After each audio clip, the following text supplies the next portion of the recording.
துறைத் தலைவர், கோவை மருத்துவக் கல்லூரி மருத்துவமனை, கோயம்புத்தூர். நான் கிட்டத்தட்ட ஒரு 20-25 வருஷமாக ப்ராக்டிஸ் பண்ணிகிட்ருக்கேன்.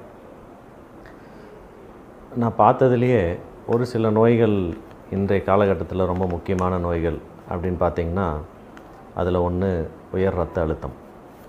ஏன் இது ரொம்ப முக்கியமான நோய் அப்படின்னு பார்த்திங்கன்னா, பண்டைய காலங்களில், முந்தைய காலங்கள்லாம் பார்த்திங்கன்னா பல வகையான கொள்ளை நோய்கள் அப்படின்னு சொல்லிட்டு இருந்தாங்க. இந்த கொள்ளை நோய்கள்லாம் ஏன் ரொம்ப முக்கியமான நோயாக கருதப்பட்டதுன்னா, ஒரே நேரத்தில் வரும், பல லட்சம் உயிர்களை எடுத்துகிட்டு போயிடும்.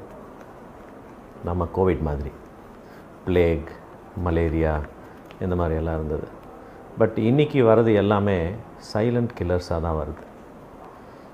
இது அந்த கொள்ளை நோய்கள் எல்லாம் மக்களை கொன்றதை காட்டிலும் அதிகமான மக்களை கொல்லுது. அது மட்டும் இல்லாமல் மக்களுடைய செயல்திறனை பாதிச்சு அவங்க உயிரோட ஜடமாக இருக்கக்கூடிய ஒரு சூழ்நிலையை ஏற்படுத்துது. அப்படிப்பட்ட ஒரு முக்கியமான நோய் இரத்த அழுத்தம். இது கூட பார்த்திங்கனாக்கா சர்க்கரை நோய், அப்புறம் கொலஸ்ட்ரால், இது எல்லாம் ஒரு குரூப்பில் வரும். இதெல்லாம் நான் கம்யூனிகபிள் டிசீஸ் அப்படின்னு சொல்லுவாங்க. ஏன்னா இது ஒருத்தர்கிட்ட இருந்து ஒருத்தர் தொத்துறதில்லை. ஆனாலும் நம்மளுக்கும் தெரியாது இது ஏன், என்ன, எப்படி வருது அப்படிங்கிறது. சத்தம் இல்லாமல் வரும், உள்ளே இருந்து உறுப்புகள்லாம் அழிச்சிட்டு கம்ப்ளீட்டாக ஒரு மனுஷனை ஜடமாக்கிட்டு போயிடும். சில பேர் இதனால் உயிரிழந்துடுறாங்க. சில பேர் ஒரு செயல்பட முடியாமல் ஒரு வெஜிடேட்டிவ் ஸ்டேட்டில் இருக்கிற மாதிரி ஒரு சூழ்நிலை ஏற்படுது. ஸோ அப்படிப்பட்ட ஒரு முக்கியமான நோய் உயர் இரத்த அழுத்தம். இந்த உயர் இரத்த அழுத்தம் ஏன் வருது அப்படின்னு கேட்டிங்கன்னா, நம்ம இரத்த குழாய்களில் ரத்தம் சீராக போயிட்டுருக்கணும். ப்ரெஷர் இல்லாமல் ஒரு குறிப்பிட்ட ப்ரெஷரில் போகணும். லைக் 120/80 அப்படிங்கிற ஒரு ப்ரெஷரில் போயிட்டு இருந்ததுன்னா பிரச்சனை இல்லாமல் இருக்கும்.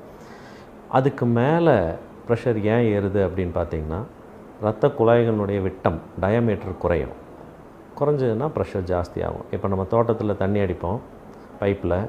அந்த பைப்பில் ஒரு தண்ணி ஓரளவுக்கு போயிட்டுருக்குன்னு வச்சுக்கோங்க. அது நுனியை வச்சு லைட்டாக அமுத்தினோம்னா ப்ரெஷர் கூடி போய் கொஞ்சம் தூரம் போய் தெறிக்கும்.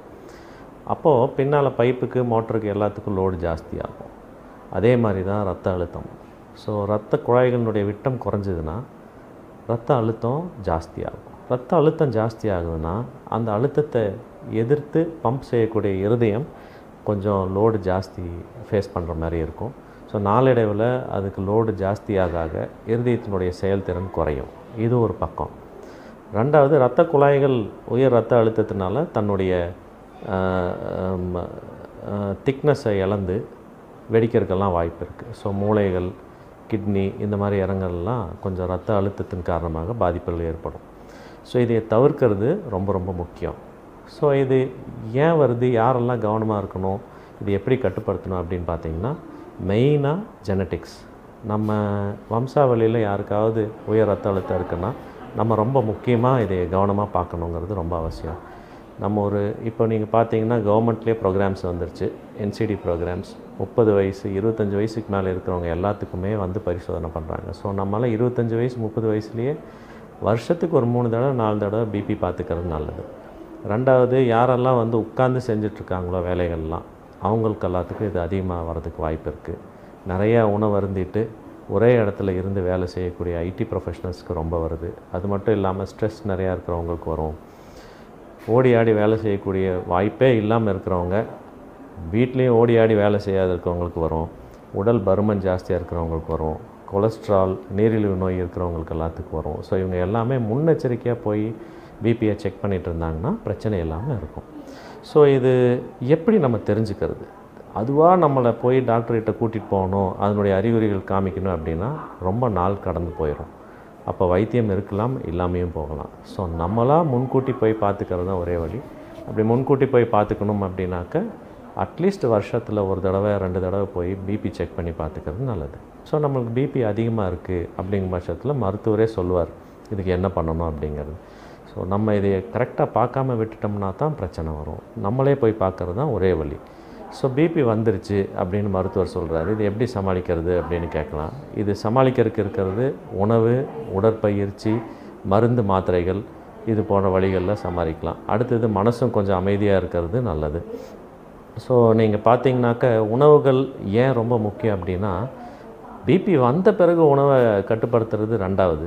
பட் பிபியை வராமல் வச்சுக்கிறது தான் நம்மளுடைய முக்கியமான கடமை. ஸோ அதுதான் கவர்மெண்ட் நான் கம்யூனிகபிள் டிசீஸ் ப்ரோக்ராம்ஸ் போட்டு சின்ன வயசுலேருந்தே நம்மளுடைய உணவு முறைகளை மாற்றணும் அப்படின்னு நினைக்குது. அதிகமான உணவு, high calorie diet, high cholesterol diets, இது ரெண்டும் தான் மெயினாக பிபியை ஜாஸ்தி பண்ணும். ஸோ அப்படி பார்த்திங்கனாக்கா நிறைய ஆயில் இருக்கிறது, நிறைய சுகர் இருக்கிறது, இது ரெண்டையும் தவிர்க்கிறது நல்லது. ஸோ சின்ன குழந்தை பிராயத்திலிருந்தே நல்ல ஆரோக்கியமான உணவு முறைகளை நம்ம பழக்கப்படுத்திக்க வேண்டியது ரொம்ப கட்டாயம். நிறையா பச்சை காய்கறிகள், குறைவான மாமிச வகைகள், பட் மீன் மட்டும் சாப்பிட்லாம். ஏன்னா மீன் எண்ணெய் கொழுப்பு வந்து நல்லது அப்படின்னு சொல்கிறாங்க ப்ரெஷர் குறைக்கிறதுக்காக.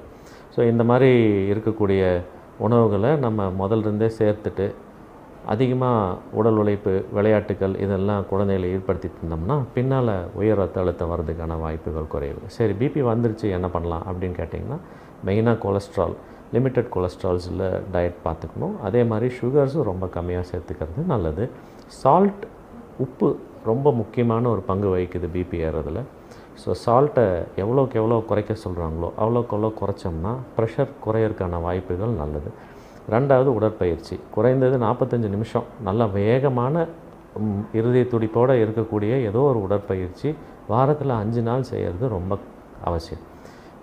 அதே மாதிரி வெயிட் லிஃப்டிங், இந்த மாதிரி ஜிம்மில் பண்ணக்கூடியதெல்லாம் கொஞ்சம் ஆரம்ப கட்டத்தில் தவிர்த்துக்கிறது நல்லது.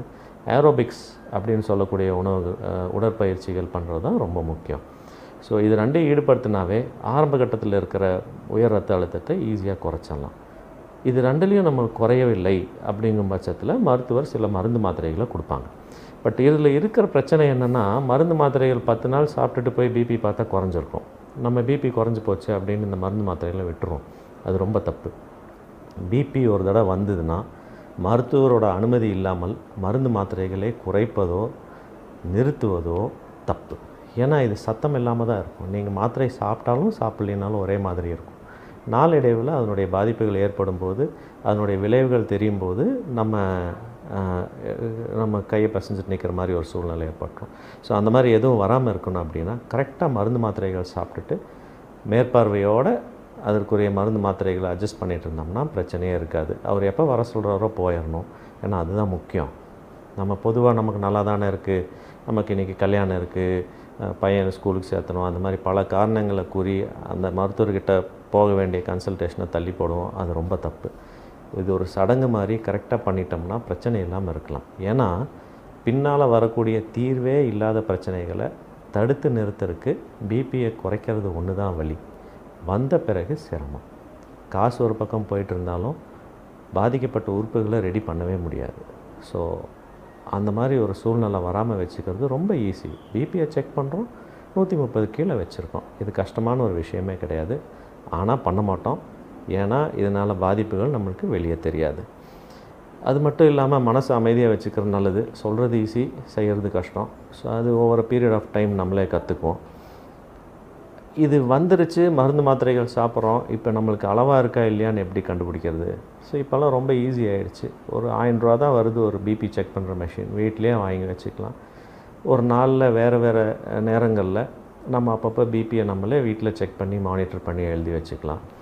ரொம்ப அதிகமாக இருக்குது அப்படின்னா தொடர்ந்து கொஞ்சம் அடிக்கடி பார்த்து, தொடர்ந்து ஒரு 3-4 நாட்கள் அதிகமாக இருந்தது அப்படின்னாக்கா உடனே மருத்துவரை பார்த்து அதுக்கு என்ன பண்ணணுன்னு பார்த்துக்கலாம். நல்லா இருக்குது அப்படிங்கிற பட்சத்தில் 3 மாதத்துக்கு ஒரு தடவை நீங்கள் மருத்துவரை பார்த்தா போதும். அதே மாதிரி சில இளம் பிராயனருக்கு இந்த மாதிரி பிபி வரும்போது அவங்களுக்கு ஏன் வந்தது, சில வகையான காரணங்கள்னால வரலாம். கிட்னி பிரச்சனைகள்னால வரலாம், கொலஸ்ட்ரால்னால வரலாம். ஸோ அதுக்குரிய பிளட் டெஸ்ட் எல்லாம் பண்ணுவாங்க. அதை பார்த்து நம்ம டக்குன்னு அதுக்குரிய காரணிகளை நிவர்த்தி பண்ணிட்டால் சில சமயம் பிபியே இல்லாமல் போயிடும். ஸோ பிளட் டெஸ்ட்டுக்கு போனோம், இவ்வளோ டெஸ்ட்டு ஏன் எழுதி கொடுத்தாங்க, பிபிக்காக போனோம், இவ்வளோ டெஸ்ட்டு ஏன் எழுதி கொடுத்தாங்க அப்படிங்கிற மாதிரி ஒரு மனநிலை இல்லாமல் பிளட் டெஸ்ட் அப்பப்போ பண்ணிக்கிறது நல்லது. அது மட்டும் இல்லை, நம்மளுக்கு தெரியாமையே சில சமயம் பிபி அதிகமாக இருக்கலாம். உறங்கும்போது இந்த மாதிரி சூழ்நிலையெல்லாம் அதிகமாக இருக்கும். அதனுடைய தாக்கமும் உடலில் ஏற்படும்.